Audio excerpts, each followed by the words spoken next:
اعوذ باللہ من الشیطان الرجیم يا أيها الذين آمنوا أطيعوا الله وأطيعوا الرسول وأولي الأمر منكم فإن تنازعتم في شيء فردوه إلى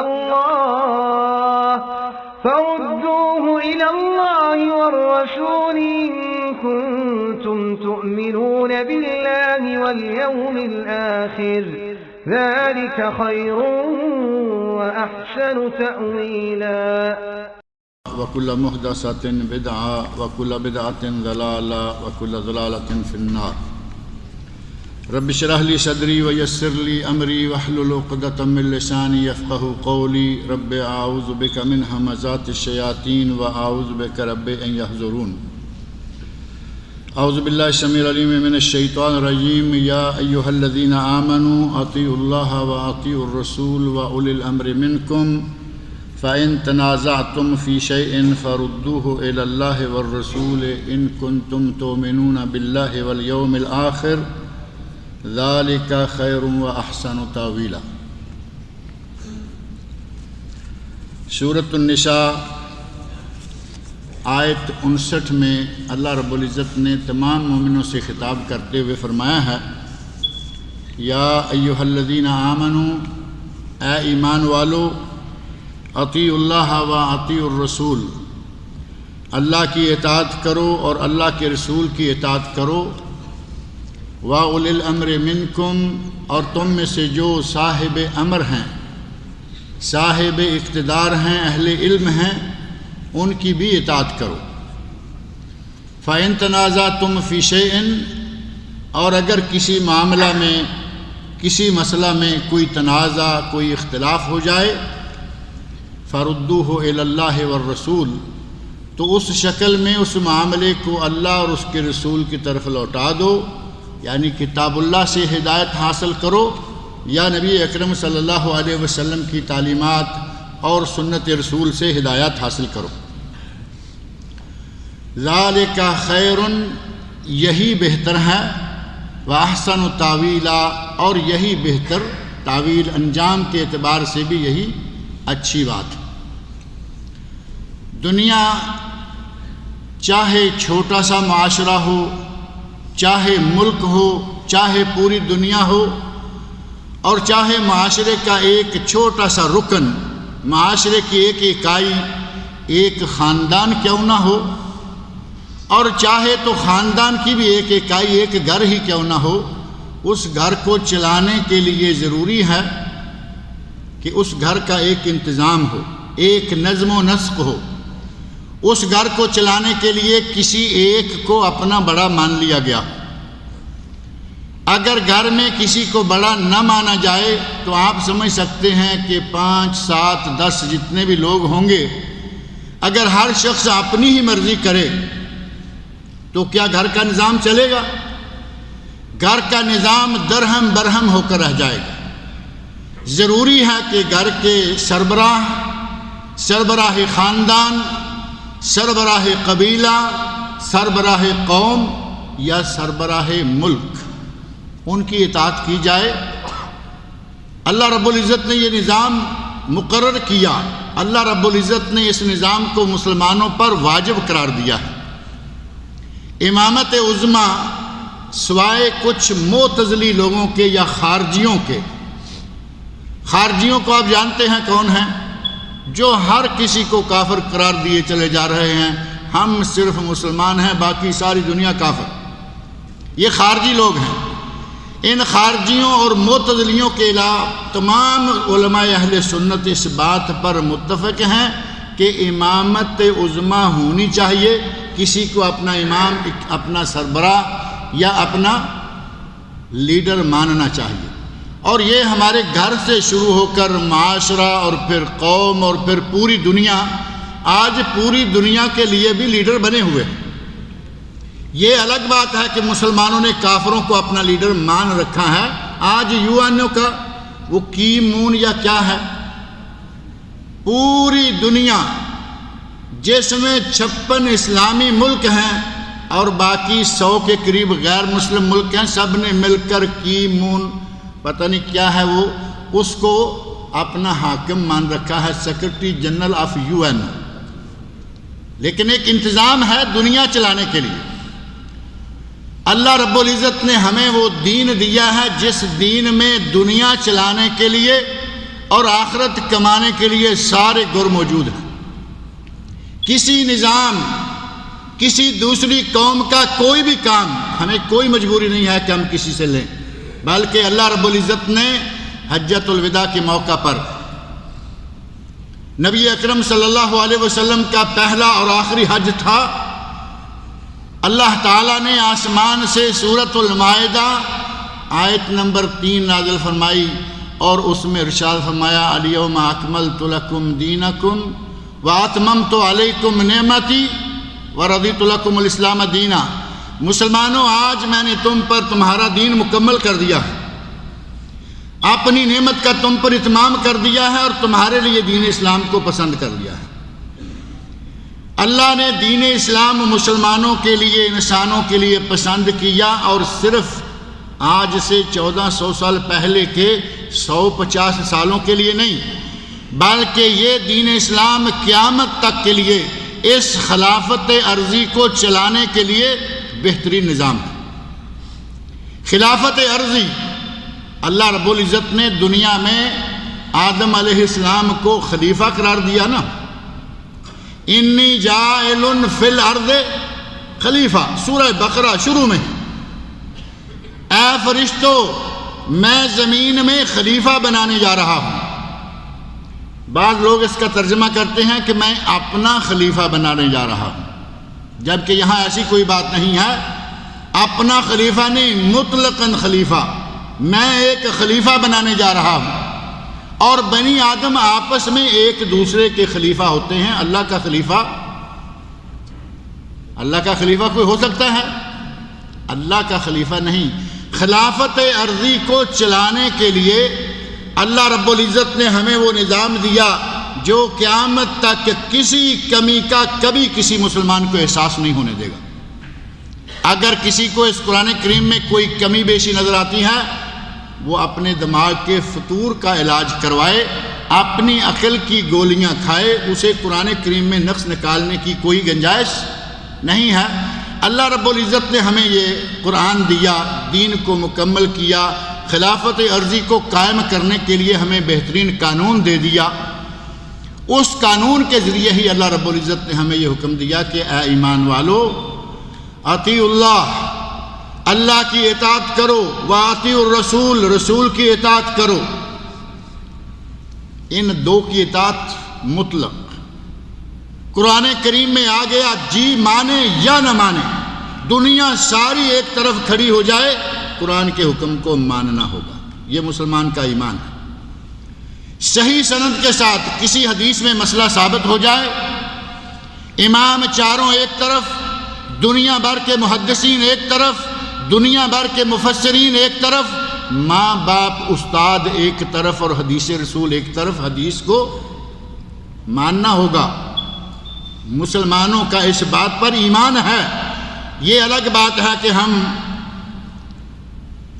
آج کل قرآن کو چھوڑنے، حدیث کو چھوڑنے، حتیٰ کہ ائمہ اربعہ کو چھوڑنے، سب کو چھوڑنے پر تل جاتے ہیں۔ مانتے کیا ہیں؟ جو دل میں آئے یا جو برادری اور قوم قبیلے کی خواہش ہو اس کو مانتے، یہ بات الگ ہے۔ لیکن مومن کا یہ عقیدہ ہے کہ کتاب اللہ اور سنت رسول صلی اللہ علیہ وسلم سب سے پہلے۔ تیسری چیز اللہ رب العزت نے کیا فرمائی؟ وَأُولِي الْأَمْرِ مِنْكُمْ، اور اولی الامر، جن کے ہاتھ میں امر ہے، جو آرڈر دے سکتے ہیں، آرڈر کو نافذ کروا سکتے ہیں۔ اور بعض اہل علم نے کہا کہ اولی الامر سے مراد اہل اقتدار ہیں، اور بعض نے کہا کہ اولی الامر سے مراد اہل علم ہے، اور حقیقتاً دونوں ہی مراد ہیں۔ لیکن جب باری آئی اولی الامر کی تو اللہ رب العزت نے اطیعوا کا لفظ استعمال نہیں فرمایا۔ اطیعوا اللہ و اطیعوا الرسول، اللہ چاہتا تو وہ اطیعوا اولی الامر کہہ سکتا تھا، لیکن اللہ نے اطیعوا الامر نہیں کہا، بلکہ واولی الامر منکم، کہ یہ اولی الامر اگر کوئی ایسا حکم دے جو شریعت کے کتاب و سنت کے منافی ہو اس کو نہیں مانا جائے گا۔ نبی صلی اللہ علیہ وسلم کے عہد مبارک میں آپ نے ایک آدمی کو بھیجا، اسے کہا کہ جاؤ فلاں فوج کے تم سربراہ ہو، جرنیل ہو۔ اس جرنیل نے اپنی مہم کے دوران اپنے فوجیوں کو حکم دے دیا، کہا آگ کا ایک بہت بڑا الاؤ، بہت بڑی آگ جلاؤ۔ آگ جلائی گئی اور اپنے فوجیوں کو کہتا ہے کہ اس میں چھلانگ لگا دو، اس میں چھلانگ لگا دو۔ ان فوجیوں نے کہا کہ اس آگ سے بچنے کے لیے تو ہم نے یہ کام کیا ہے، جہنم کی آگ سے بچنے کے لیے نبی کی اطاعت اختیار کی، جہنم کی آگ سے بچنے کے لیے قرآن کریم کو مانا، جہنم کی آگ سے بچنے کے لیے ہم نے اطاعت امیر کو اختیار کیا۔ اگر پھر آگ میں ہی جانا ہے تو پھر ان کاموں کی ہمیں کیا ضرورت تھی؟ کچھ لوگوں نے کہا کہ ہمیں چھلانگ لگانی چاہیے، اور کچھ دوسرے لوگوں نے کہا کہ نہیں، ہم چھلانگ نہیں لگائیں گے۔ نبی اکرم صلی اللہ علیہ وسلم تک یہ بات آئی۔ نبی صلی اللہ علیہ وسلم کو جب یہ پتہ چلا کہ کسی سپہ سالار نے اپنی فوج کو یہ حکم دیا ہے، نبی صلی اللہ علیہ وسلم نے فرمایا اگر یہ لوگ چھلانگ لگا جاتے، اگر یہ واقعی چھلانگ لگا جاتے تو یہ قیامت تک اور پھر ہمیشہ جہنم کی آگ میں جلتے ہی رہتے، کیونکہ لا طاعۃ لمخلوق فی معصیۃ الخالق، اگر اللہ کی نافرمانی ہوتی ہو، اس کائنات کو بنانے والے کی نافرمانی ہوتی ہو، دنیا کے کسی انسان کا حکم ماننا جائز نہیں ہے۔ نبی اکرم صلی اللہ علیہ وسلم نے اس بات کو بالکل واضح فرما دیا اور فرمایا کہ تم لوگوں نے اچھا کیا ہے کہ اس امیر کی بات کو نہیں مانا، اگر تم اس کی بات کو مان جاتے تو ہمیشہ کے لیے تم جہنمی ہو جاتے۔ نبی اکرم صلی اللہ علیہ وسلم نے امیر کی بات کو ماننے کی بڑی تاکید فرمائی۔ امیر کی بات کے بارے میں فرمایا مانو، لیکن کب؟ جب کتاب و سنت کے مطابق ہو، جب کتاب و سنت کے خلاف ہو اس بات کو ماننا تم پر فرض نہیں ہے۔ فرمایا اگر مان کر آگ میں چھلانگ لگا لیتے ہمیشہ آگ میں رہتے۔ نبی اکرم صلی اللہ علیہ وسلم ارشاد فرماتے ہیں، صحیح مسلم میں حدیث موجود ہے، من اطاعنی فقد اطاع اللہ، جس نے میری اطاعت کی اس نے اللہ کی اطاعت کی، ومن عصانی فقد عصى اللہ، جس نے میری نافرمانی کی اس نے اللہ کی نافرمانی کی، ومن یطع الامیر فقد اطاعنی، جو امیر مقرر کیا گیا ہو اگر کوئی امیر کی اطاعت کرے گا تو اس نے بھی گویا کہ میری اطاعت کی۔ امیر بنانے کا حکم کس نے دیا ہے؟ نبی صلی اللہ علیہ وسلم نے فرمایا کہ جس نے امیر کی اطاعت کی اس نے میری اطاعت کی، اور جس نے امیر کی نافرمانی کی وَمَن يَعْصِ الْأَمِيرَ فَقَدْ عَصَانِي، جس نے امیر کی نافرمانی کی اس نے میری نافرمانی کی۔ کیونکہ امیر کی اطاعت کرنے کا نبی صلی اللہ علیہ وسلم نے حکم فرمایا ہے۔ پچھلے خطبہ میں بات ہوئی کہ نبی صلی اللہ علیہ وسلم نے فرمایا اگر تم پر کوئی حبشی منکے جتنے سر والا، چھوٹے سے سر والا، کالے رنگ والا، اگر کوئی حبشی بھی تم پر امیر بنا دیا جائے تو تم پر اس کی اطاعت کرنا واجب ہے۔ امیر دیکھنے میں خوبصورت نہیں ہے، بہت بڑے جسم والا، بڑے سر والا، ہمارے یہاں کہتے ہیں بڑے سر سرداروں کے، بڑے سر سرداروں کے بڑے پیر، مثال تو یاد ہوگی نا، باتیں صحیح نہیں ہیں لیکن مشہور ہیں، بڑے سر سرداروں کے بڑے پیر گنواروں کے کہا جاتا ہے۔ نبی صلی اللہ علیہ وسلم کی حدیث میں ہماری اس بات کے آدھے ٹوٹے کا رد بھی موجود ہے کہ سر چاہے چھوٹا منکے جتنا کیوں نہ ہو، رنگ کالا کیوں نہ ہو، وہ حبشی آزاد بھی نہیں بلکہ غلام کیوں نہ ہو، اگر اسے امیر بنا دیا جائے تو اس امیر کی اطاعت کرنا فرض اور واجب ہو جاتا ہے۔ فرمایا جس نے اس امیر کی اطاعت کی اس نے میری اطاعت کی، اور جس نے اس امیر کی نافرمانی کی اس نے میری نافرمانی کی۔ وَإِنَّمَا الْإِمَامُ جُنَّةٌ، یہ امیر اور یہ امام تمہاری ڈھال ہوتا ہے جس کے پیچھے تم جنگ کرتے ہو، اپنا دفاع کرتے ہو۔ اور اگر امیر کی نہ مانی جائے تو نتیجہ کیا نکلتا ہے؟ آپ غزوہ احد کے موقع کو اپنے سامنے ذرا رکھیے۔ غزوہ احد حق و باطل کی، اسلام و کفر کی دوسری جنگ، پہلی غزوہ بدر اور دوسری غزوہ احد۔ غزوہ احد کے موقع پر نبی صلی اللہ علیہ وسلم نے کچھ تیر اندازوں کو کہا کہ تم نے یہاں رہنا ہے، ہم جیت جائیں ہار جائیں، ہم مارے جائیں، ہماری لاشیں کوے نوچنا شروع ہو جائیں، تم نے یہاں سے نہیں ہٹنا۔ نبی صلی اللہ علیہ وسلم نے یہ حکم اپنے صحابہ کو دیا، تیر اندازوں کو دیا کہ اندر میدان کارزار میں چاہے کچھ بھی کیوں نہ ہوتا رہے، تم نے اپنی جگہ نہیں چھوڑنا۔ جنگ شروع ہوئی، مسلمانوں کو فتح ہو گئی۔ ان لوگوں نے دیکھا، کہا کہ اب معاملہ تو ختم ہو گیا ہے، جس غرض سے ہم یہاں کھڑے تھے کہ مسلمانوں کو ہم نے یہاں سے مسلمانوں کا دفاع کرنا ہے، اگر کوئی کہیں اس درے میں سے آئے حملہ آور ہو تو اس کے حملے کو ہم نے روکنا ہے۔ اب تو معاملہ ختم ہو گیا، مسلمان جیت گئے، غنیمتیں اکٹھی کرنا شروع ہو گئے، ہم بھی جا کے غنیمتیں اکٹھی کرنا شروع کر دیتے ہیں۔ دھرا چھوڑا حضرت خالد بن ولید رضی اللہ عنہ، جو ابھی تک مسلمان نہیں ہوئے تھے، کافروں مشرکوں کی طرف سے جرنیل تھے، انہوں نے اس جگہ کو، اس درے کو انہوں نے اپنے لیے ایک راستہ بنایا اور وہاں سے آ کر مسلمانوں پر پیچھے سے ایسا حملہ کیا، تابڑ توڑ حملہ، کہ مسلمانوں کی کمر توڑ کے رکھ دی۔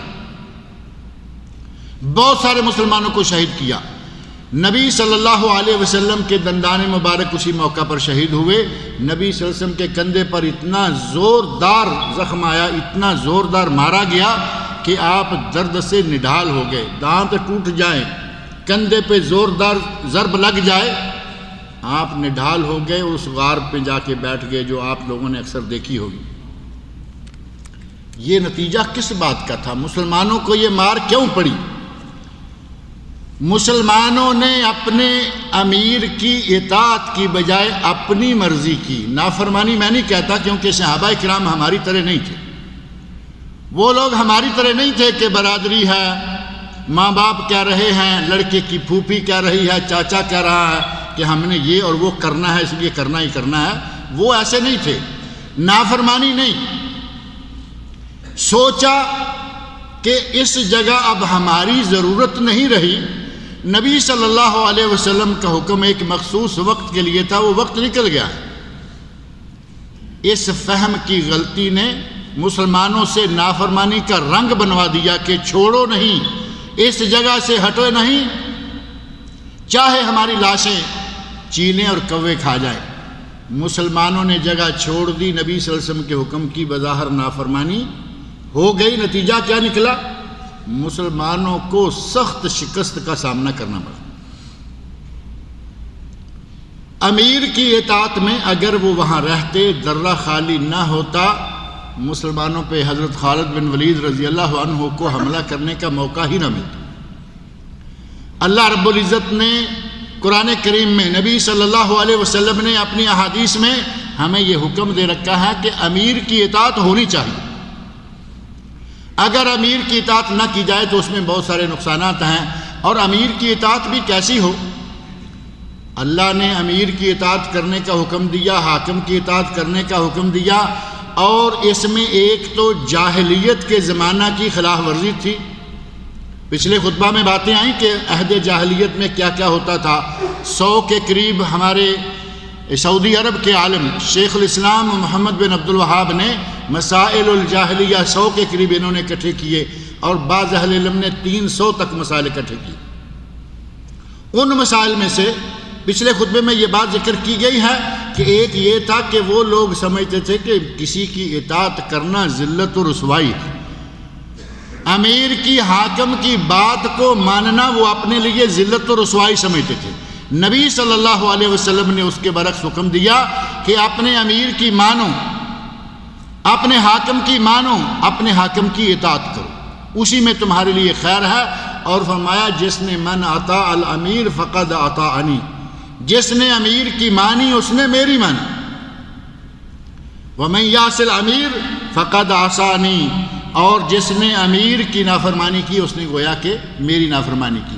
جہالت کی اس رسم، جہالت کی اس فکر، جہالت کی اس سوچ کے خلاف نبی اکرم صلی اللہ علیہ وسلم نے اور قرآن کریم نے ہمیں حکم دیا کہ امیر کی اطاعت ہونی چاہیے، امیر کی اطاعت میں برکت ہے، امیر کی اطاعت میں خیر ہے، اور امیر کی اطاعت اتنی زیادہ بھی نہیں ہونی چاہیے کہ ہر کام میں نہیں۔ نبی صلی اللہ علیہ وسلم نے اس آگ کے الاؤ والوں کو کہہ دیا کہ اگر تم اس کی اطاعت کر لیتے، آگ میں چھلانگ لگا لیتے تو نتیجہ کیا نکلتا؟ ہمیشہ کے لیے تم جہنمی ہو جاتے۔ ایسا نہیں۔ اور ساتھ ہی ایک اطاعت ہوتی ہے اندھی اطاعت، ہر کام میں، جائز میں، ناجائز میں، صحیح میں، غلط میں، ہر حال میں امیر کی اطاعت کرنا۔ اللہ رب العزت نے قرآن کریم کی ایک آیت نازل فرمائی جس میں فرمایا کہ کچھ لوگ وہ ہیں جو کہ اپنے اماموں کو، اپنے مولویوں کو، اپنے رہنماؤں کو اس انداز سے مانتے ہیں کہ گویا ان کی عبادت کرنے لگ جاتے ہیں۔ سورہ توبہ آیت 31 میں اللہ نے فرمایا اتخذوا احبارہم ورہبانہم اربابا من دون اللہ، بنی اسرائیل نے، اہل کتاب نے اپنے مولویوں، اپنے پیروں کو اپنا رب بنا لیا تھا۔ مسند احمد اور سنن ترمذی میں یہ حدیث موجود ہے، حضرت عدی بن حاتم رضی اللہ عنہ، حاتم طائی مشہور و معروف سخی، تاریخ کے معروف انسان، ان کا بیٹا مسلمان ہوا عدی بن حاتم طائی رضی اللہ تعالی عنہ۔ نبی صلی اللہ علیہ وسلم نے جب یہ آیت پڑھی اتخذوا احبارہم ورہبانہم اربابا من دون اللہ، ان لوگوں نے اپنے مولویوں، پیروں کو، اپنے احبار و رہبان کو، اپنے رہنماؤں کو رب بنا لیا، تو حضرت عدی کہتے ہیں کہ ہم رب تو نہیں مانتے تھے، ہم اپنے ان رہنماؤں کو رب تو نہیں مانا کرتے تھے۔ نبی اکرم صلی اللہ علیہ وسلم نے پوچھا الیس یحرمون ما حل اللہ فتحرمونہ، وہ اگر کسی حلال چیز کو حرام کہتے تو تم حرام مانتے تھے یا نہیں؟ وَيُحِلُّونَ مَا حَرَّمَ اللَّهُ وَتُحِلُّونَهُ، وہ کسی حرام چیز کو حلال کہتے، حلال چیز کو حرام کہتے تو تم من وان مانتے تھے یا نہیں؟ کہتے ہیں میں نے عرض کیا بلا، واقعی یہ تو ہم مانتے تھے۔ تو نبی اکرم صلی اللہ علیہ وسلم فرمایا تِلْكَ هِيَ عِبَادَتُهُمْ، یہ تمہاری اپنے پیروں، فقیروں، اپنے رہنماؤں کی عبادت ہے۔ اللہ نے چاہے کچھ بھی کہا ہے، تمہارے پیروں نے جو کہہ دیا تم نے کہا کہ بس وہی ٹھیک ہے، یہی ان کی عبادت ہے۔ اس طرح کی حد سے بڑی ہوئی اطاعت، اندھی اطاعت، یہ بھی اسلام نے نہیں مانی، نہ اس کا مطالبہ کیا ہے، بلکہ نبی صلی اللہ علیہ وسلم نے واضح طور پر بتا دیا لا طاعت لمخلوق فی معصیت الخالق، اگر خالق کی نافرمانی ہوتی ہو تو مخلوق کی اطاعت کرنا جائز نہیں ہے۔ اور یہ بات صرف عام نہیں بلکہ صحیح بخاری شریف اور صحیح مسلم شریف میں بھی موجود ہے۔ نبی صلی اللہ علیہ وسلم ارشاد فرماتے ہیں لو دخلوها لم يزالوا فيها الى يوم القیامہ، اگر آگ میں داخل ہو جاتے قیامت تک آگ میں ہی رہتے۔ اور پھر ساتھ ہی فرمایا لا طاعت فی معصیہ، صحیح بخاری اور صحیح مسلم کے الفاظ ہیں، لا طاعت فی معصیہ، اللہ اور رسول کی نافرمانی ہو تو کوئی اطاعت نہیں ہے۔ انما الطاعت فی المعروف، طاعت صرف معروف میں ہے جو قرآن اور سنت کے مطابق ہو، اس کے مخالف نہ ہو۔ امیر کی اطاعت کی ایک حد ہے، اگر وہ کتاب و سنت کو نافذ کرے، باقاعدہ آپ اس کی بیعت کر چکے ہیں۔ یہاں بیعت کے بارے میں بھی ذہن میں رکھیں، ہماری بیعت گلی گلی، بازار بازار، شہر شہر، کریا کریا، گاؤں گاؤں لوگ اپنی اپنی بیعت لے رہے ہیں، تم میرے بیعت ہو جاؤ، تم میرے بیعت ہو جاؤ۔ سوال پوچھا جاتا ہے کہ حضرت آپ کس کی بیعت ہیں؟ وہ بیعتیں اسلام میں مطلوب نہیں ہیں۔ اسلام میں بیعت وہ ہے کہ اپنے امیر کی بیعت کرو۔ امیر کون؟ جو تمہارے مابین شریعت اسلامیہ کو نافذ کرنے کی طاقت رکھتا ہو، اور اگر کوئی شریعت کی نافرمانی کرے تو اس پر حد نافذ کرنے کی طاقت رکھتا ہو۔ اب یہ کہاں گلی گلی ساری دنیا کو ہم امیر بنا لیں گے؟ امیر المومنین، امیر المسلمین، اس کی اطاعت کرنا، اس کے ہاتھ پر بیعت کرنا ضروری ہے۔ اور یہ نظام آپ کو معلوم ہوگا کہ سعودی عرب کے اندر یہ مروج ہے۔ پہلے قبیلوں کی بیعت لی جاتی ہے، اس کے بعد حاکم و امراء کی بیعت لی جاتی ہے، امراء کے بعد آخری حاکم کی، جو حاکم بلاد ہوتا ہے، اس کی بیعت لی جاتی ہے۔ اگر کسی کی بیعت کی ہوئی ہے، وہ شریعت اسلامیہ کی خلاف ورزیاں ملک میں نافذ نہیں کر رہا بلکہ شریعت کے مطابق نظام کو چلا رہا ہے، آپ لوگوں کا اس کی بات کو ماننا واجب ہے۔ آپ لوگوں کی ذمہ داری ہو جاتی ہے کہ اس کی بات کو مانیں۔ لیکن جہاں امیر سے غلطیاں شروع ہو جائیں، پھر آپ کو حق ہے کہ اس امیر کو نصیحت کریں۔ ہمارے یہاں جو سلسلہ ہڑتالوں کا اور یہ کا اور وہ کا شروع ہو جاتا ہے، اس سے پہلے نبی اکرم صلی اللہ علیہ وسلم نے اور ائمہ کرام نے اس کی بڑی تفصیلات بیان کی ہیں اپنی اپنی کتابوں میں۔ کہا کہ اگر امام سے غلطی ہو جائے تو پہلی بات یہ ہے کہ اس کو نصیحت کرو۔ نصیحت کہاں کریں گے؟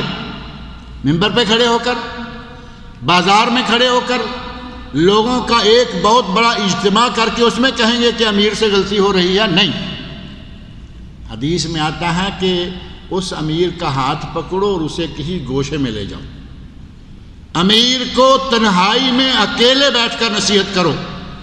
اگر نصیحت کامیاب ہو گئی الحمدللہ، مانی گئی الحمدللہ، اور اگر نہیں مانی گئی آپ نے فرض ادا کر دیا، آپ کا فرض ادا ہو گیا۔ اگر یہی نصیحت آپ بازار میں کسی میدان میں لوگوں کو اکٹھے کر کے کریں گے، کیا ہوگا؟ فتنہ پھیلے گا یا نہیں؟ فتنہ پھیلے گا، اور فتنہ اشد من القتل، فتنہ تو قتل سے بھی زیادہ سخت ہوتا ہے۔ امیر سے جب تک کفر، یہاں ایک درس پہلے ہوا ہے، خطبہ ہوا ہے جس میں امیر کی اطاعت کب تک ہے اور کب نہیں، اس ضمن میں یہ باتیں بھی آئی ہیں کہ اگر امیر کفر کرے اور کفر بھی کھلا ہوا ہو، کفر بواح، اس کے دلائل موجود ہوں، ایسے محض وہمی کفر نہ ہو، اگر امیر کفر کرے تو اس امیر کو ہٹایا جا سکتا ہے، اس کے خلاف بولا جا سکتا ہے، کہا جا سکتا ہے، لیکن سب سے پہلا کام یہ ہے کہ امیر کو نصیحت کرو۔ نبی اکرم صلی اللہ علیہ وسلم نے ارشاد فرمایا، من اراد ان ینصح لذی سلطان، جو شخص کسی حاکم کو نصیحت کرنا چاہے اسے چاہیے کہ علیحدگی میں گوشہ میں لے جا کر اس کو نصیحت کرے۔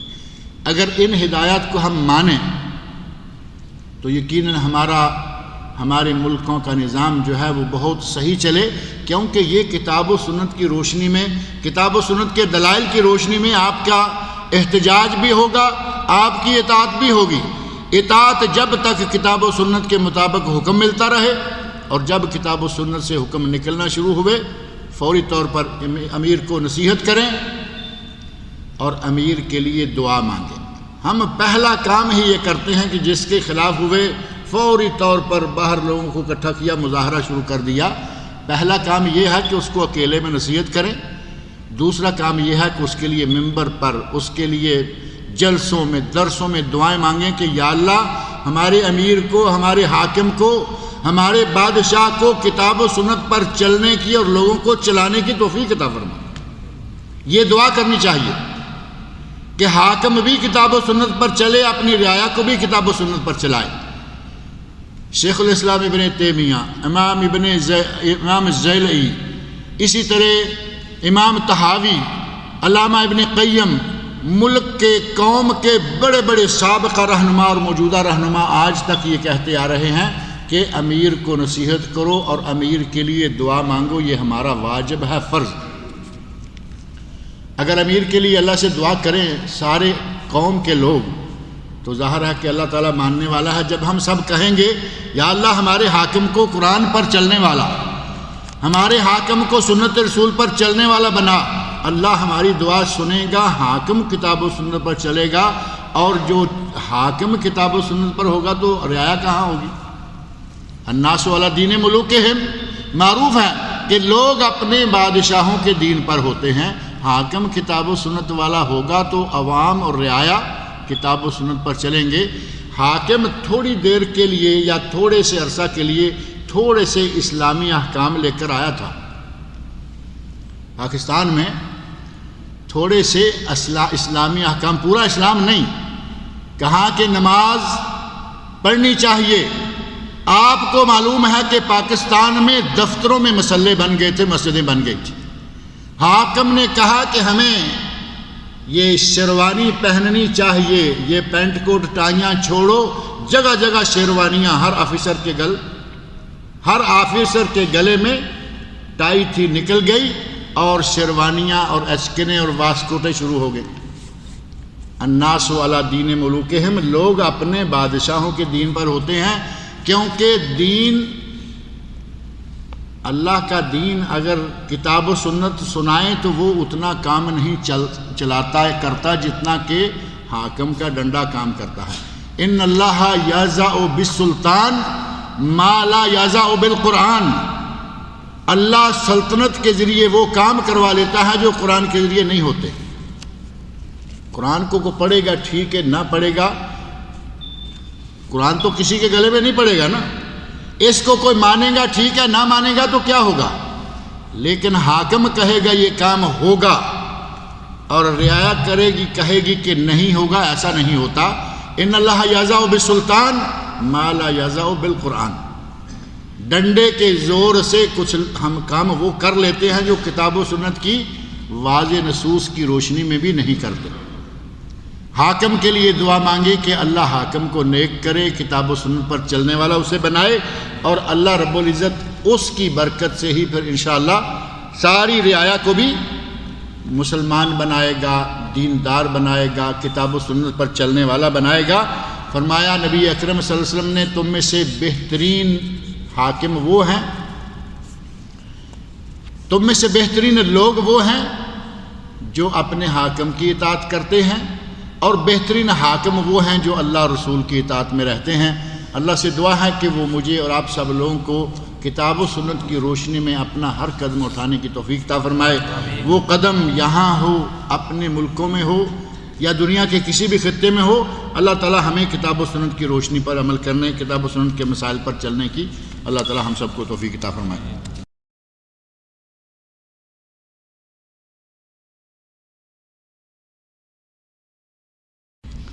ایک سی ڈی ہے، یہ مسلک حق اور باطل میں چیلنج، یعنی حق کس کے پاس ہے اور باطل کس کے پاس ہے۔ یہ پنجابی اردو مکس ہے، کچھ پنجابی ہے کچھ اردو ہے، تو غالباً یہ وہ سی ڈی ہے جس میں ایک درخت کا ذکر ہے۔ میں تھوڑا سا تعارف کروا دوں، پاکستان میں پنجاب میں، کیونکہ اس لیے اس میں پنجابی بھی کچھ ہے، پنجاب میں ایک مزار تھا، اور ہمارے یہاں معروف ہے کہ مزار جو ہے اس میں سے اگر بیر اتاریں گے تو ہاتھ ٹوٹ جائے گا، اس کی ٹہنی توڑیں گے تو ٹانگ ٹوٹ جائے گی، درخت اکھاڑیں گے تو جان سے جائیں گے، یہ ہمارے یہاں بڑا معروف ہے۔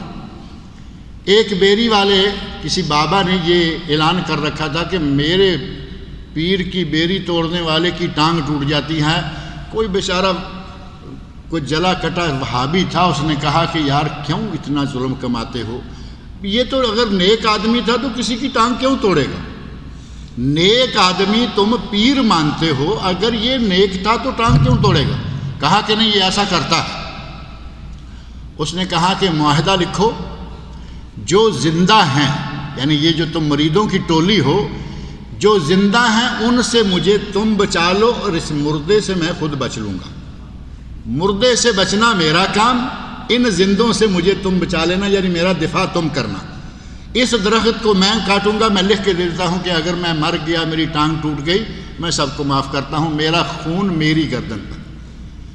انہوں نے کلہاڑی پکڑی اور اس درخت کو گرا دیا، نہ ٹانگ ٹوٹی، نہ بال بانکا ہوا، نہ کچھ بھی ہوا، کچھ بھی نہیں ہوا۔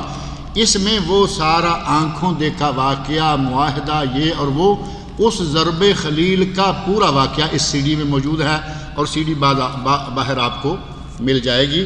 اور یہ ہے حق و باطل کا چیلنج، اردو لکھا ہوا ہے تو نیچے انگلش میں بھی لکھا ہوا ہے اے چیلنج، تو وہ آپ سب کو معلوم ہوگا کہ چیلنج یہ ہے، کتاب حق و باطل کا چیلنج۔ ایک سوال ہے کہ کیا عورتیں لمبی چٹیا کے بال نیچے سے کاٹ سکتی ہیں یا نہیں، اور عورتوں کا بال کٹوانا جائز ہے یا نہیں؟ پہلے حصے میں رہتے تو گزارا ہو جاتا، اب آپ نے لمبا سوال کر دیا کہ کیا عورتیں بال کٹوا سکتی ہیں یا نہیں۔ اب اس کے نتیجہ میں عورتوں میں وہ بال دیکھے جا رہے ہیں کہ اگر پیچھے سے دیکھیں، پینٹ مرد بھی پہنتے ہیں، عورتیں بھی پہنتے ہیں، شرٹ مرد بھی پہن رہے ہیں، عورتیں بھی، ٹی شرٹ بھی، اور بال عورتوں کے بھی ایسے ہی ہو گئے ہیں جیسے مردوں کے۔ کبھی کبھی کسی عورت کے کان میں بال ہی نہ ہو تو پیچھے سے آپ سمجھ نہیں سکتے کہ عورت ہے یا مرد ہے، ایک جیسے دونوں۔ یہ مشابہت ہے مردوں سے عورتوں کی جو کہ حرام ہے، اور نبی صلی اللہ علیہ وسلم نے فرمایا ہے من تشبہ بقوم فہو منہم، اور دوسری یہ مشابہت ہے غیر مسلم عورتوں سے۔ مردوں سے مشابہت اختیار کرنا، جو عورت مردوں سے مشابہت کرے نبی صلی اللہ علیہ وسلم نے اس پر لعنت فرمائی، جو کافروں سے مشابہت کرے فرمایا کہ اس کا انجام انہی کے ساتھ ہوگا۔ اور یہ بالوں کی تراش خراش کا فیشن مسلمانوں میں کبھی رہا نہیں، یہ کافروں سے ہی آیا ہے، تھوڑے کٹوائیں زیادہ کٹوائیں، لیکن جو پہلا حصہ تھا نا کہ چٹیا پکڑ کر بال نیچے سے، تو وہ تو ظاہر ہے کہ عمرہ کریں، سارے بالوں کی چٹیا اکٹھی کر کے سامنے لائیں اور نیچے سے ایک پورا پون انچ کے برابر بال کاٹنے، یہ ہے سنت، یہ ہے جائز۔ اگر بالوں کو مردوں کی طرح یہ جو ہمارا انگلش بودا ہوتا ہے، یا فرینچ کٹ یا سولجر کٹ یا فلاں کٹ، اگر یہ جائز ہوتا عورتوں کے لیے تو نبی اکرم صلی اللہ علیہ وسلم حج اور عمرہ کے موقع پر مردوں کا کہتے کہ گنجا کراؤ، عورتیں جو ہیں وہ پٹے بنا لو، چھوٹے کرا لو۔ فرمایا کہ سارے بالوں کی چوٹی پکڑ کر پون انچ، ایک پورا، صرف اس سے زیادہ عورت کا بال کاٹنا جائز نہیں ہے۔ اب کہاں ایک پورا اور کہاں سارے ہی سر کے بال، اور وہ بھی اتنے کاٹیں کہ وہ مردوں کی طرح عجیب سی شکل ہی بنا دیں۔ یہ ساری غیر مسلموں سے، عیسائیوں سے آئی ہوئی رسمیں، انہی سے آئے ہوئے فیشن ہیں، ان فیشنوں سے ہماری مسلمان خواتین و حضرات کو بچنا چاہیے۔ اکثر یہ دیکھا گیا ہے کہ لوگ وضو تو مکمل کرتے ہیں مگر آخر میں موزوں سمیت پاؤں کا مسح کر لیتے ہیں۔ موزوں سمیت کیا اس طرح وضو ہو جاتا ہے یا نہیں؟ پہلی چیز یہ ہے کہ نبی صلی اللہ علیہ وسلم سے موزوں پر مسح کرنا ثابت ہے۔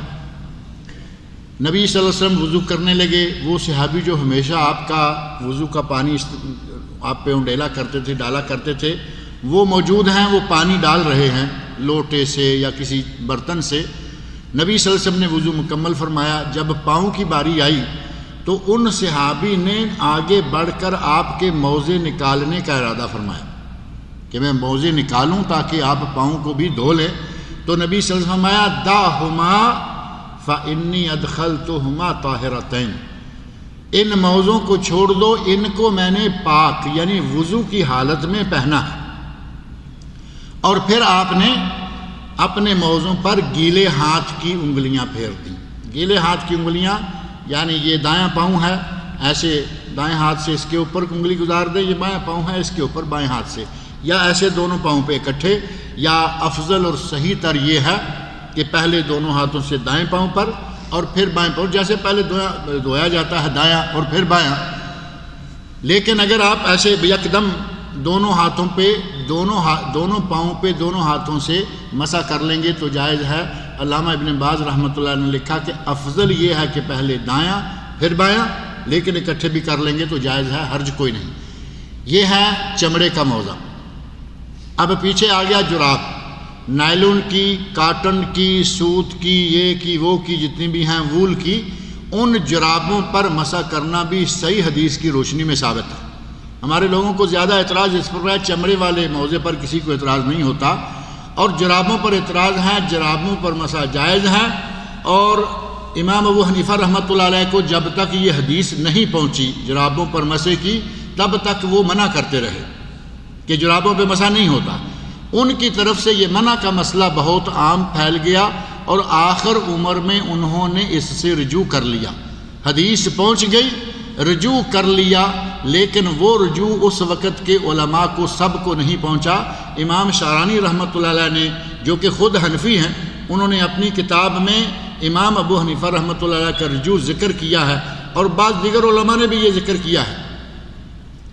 اب زیادہ اس وقت کے زیادہ علماء کو نہیں پہنچا، اور جن کو پہنچا وہ آج تک کیا رہے ہیں، لیکن میں نہ مانوں کی رٹ ہمارے بعض لوگ اتنی ٹکا کے لگا رہے ہیں کہ باقاعدہ یہ نقل ہو گیا، مان لیتے ہیں کہ امام صاحب کو آخر تک بات نہیں پہنچی۔